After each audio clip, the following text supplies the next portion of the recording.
Ladies and gentlemen, dear colleagues, that's the title of the topic.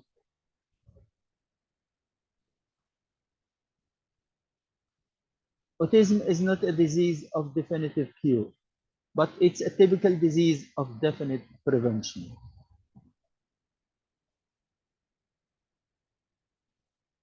Aim of review: demonstration of a possible role of Helicobacter pylori in the etiology of autism that makes prevention of the disease possible. I will run. Can you follow these facts? It's all just clear facts.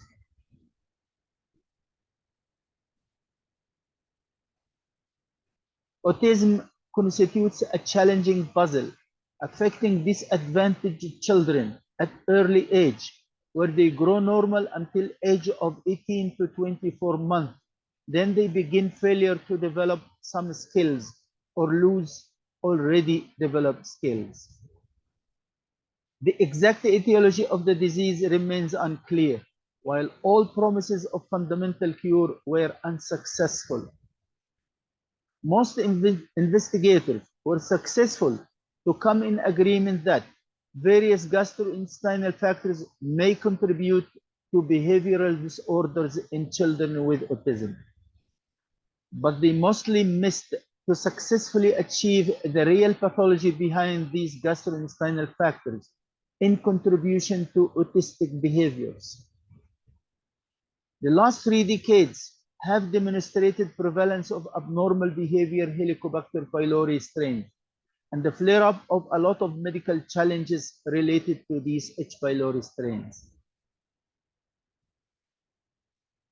Although various reports in literature refer with great concern to the role played by H. pylori in disease pathology, research studies seldom indicated directly to the possibility that H. pylori could be hidden behind the pathogenesis of autism.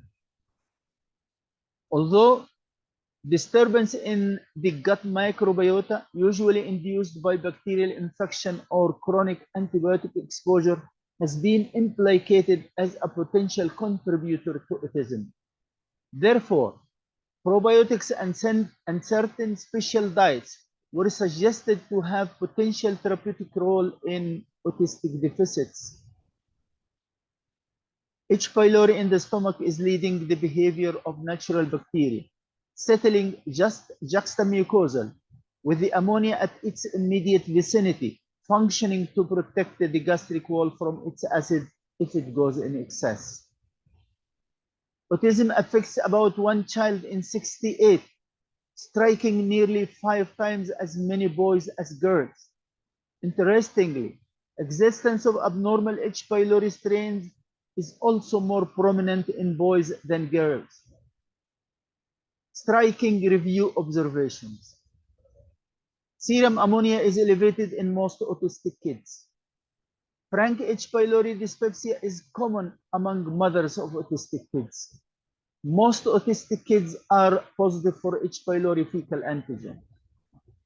7 H. pylori dyspeptic pregnant ladies with dyspepsia over the entire pregnancy were surprised by their alive normal babies not crying upon their delivery. The answer is none, but the elevated maternal toxic serum ammonia level and consequently ammonia toxicity in fetal blood throughout pregnancy. Those 7 kids became autistic later. A 2-year-old kid started autistic behaviors. Complete recovery followed immediate colon clear of colonic H. pylori strains upon a decisive diagnosis and a brave decision.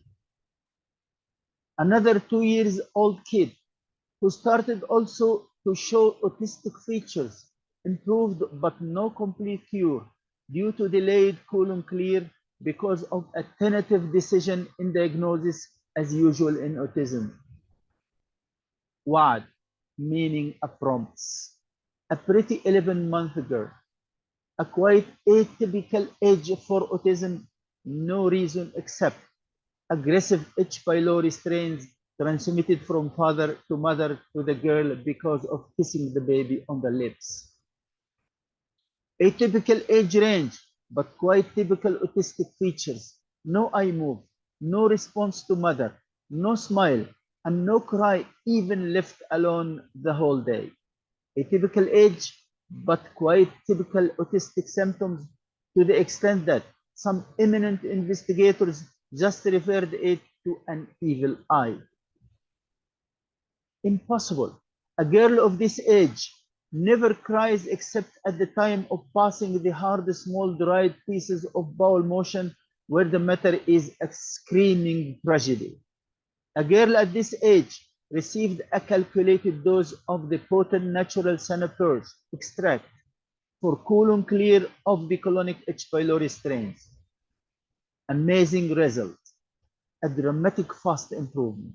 Yes, no complete cure, but the girl started to smile, turns towards her mother, reacts to her mother's plea and voice, and passing the bowel motion is not a tragedy anymore. Most important, she is again a girl, like any baby at her age. If neglected few times, she cries. What's that? That could be described as an early onset of autism due to profuse amounts of ammonia and excess nitric oxide causing early maturity of brain centers of skills followed by their compromise later. H. pylori colonized the stomach since an immemorial time, as if both the stomach and the bacterium used to live together in peace, harmless to each other. Hence, H. pylori has been considered by some investigators a natural bacterium. The antibiotic violence towards H. pylori, forcing it to migrate towards the colon, could definitely disturb its natural microbiotic function with its sequels on human body physiopathology. The influence of gut-brain axis disruption caused by gut dysbiosis has been clearly emphasized in autism due to gut production and absorption of toxins. H. pylori in the colon would continue to produce ammonia for a reason or no reason, unbuffered or opposed by any acidity, leading to accumulation of profuse toxic amounts of ammonia in the colon. Ammonia is the producer of nitric oxide in the gut via a shear stress effect. Nitric oxide is a cure and poison at the meantime. That's in residual levels is healthy, while in excess amounts is toxic. This explains the early brilliant skills followed by loss of developed skills. Also confirms with the concept of entire brain compromise in autism. H. pylori is transmitted transfamilial from parents to kids nearly at the critical age of weaning 18 to 24 months upon sharing parents at the dining table. Autism also hits the kids' brains at age of 18 to 24 months, which is the critical age of development of brain centers responsible for developing skills. As if all the literature facts are articulated all together without any little dislocation to support this concept in autism, which is the abnormal existence colonic H. pylori strains under the influence of antibiotic aggression could lie there hidden behind the pathogenesis of autism. Flare-up of colonic H. pylori strains with the rising of disease flare-up occupied the same decades as autism spread out. Also, antibiotic exposure and dysbiosis were suggested in etiology of autism, and elevated serum ammonia among autistic children is constant in most scientific reports. The toxicity of ammonia and nitric oxide confirm with the entire brain compromise concept in autism. Even the critical age of developing autism is almost very close to the typical timing of weaning and getting H. pylori from parents. So, colon clear for H. pylori proved dramatic in recovery or alleviating autistic symptoms. It seems that the antibiotic aggression has rendered a domestic innocent bacterium to become wild in attitude and sequels instead of getting rid of it. The anti-H. pylori antibiotic strategies should be subjected to extreme scientific revision and severe accurate redetermination. Autism, when established, might not be a disease of definitive cure due to permanent compromise of brain centers responsible for skills during its critical timing to develop. But it's a typical disease of definite prevention via avoiding transmission of colonic H. pylori strains from parents to kids, particularly at the critical age of brain centers growth. Prevention is always far better than treatment. The value of this review lies in its real promising opportunity that an autistic kid, if carefully observed and early discovered, could readily recover via proper natural colon clear. At least next kids following an autistic one could escape the disease via avoiding transmission of H. pylori from parents to kids.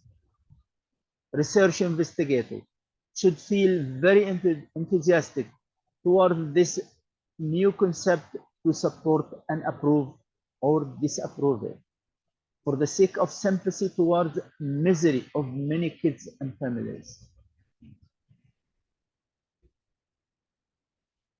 Thank you very much, and I wonder who was able to run and follow these clear facts and smart ideas. I am expecting myself to get stuck in a corner by your queries and questionnaire. Otherwise, I'll be the one to ask you. Ask me, because if you don't ask, I will ask you.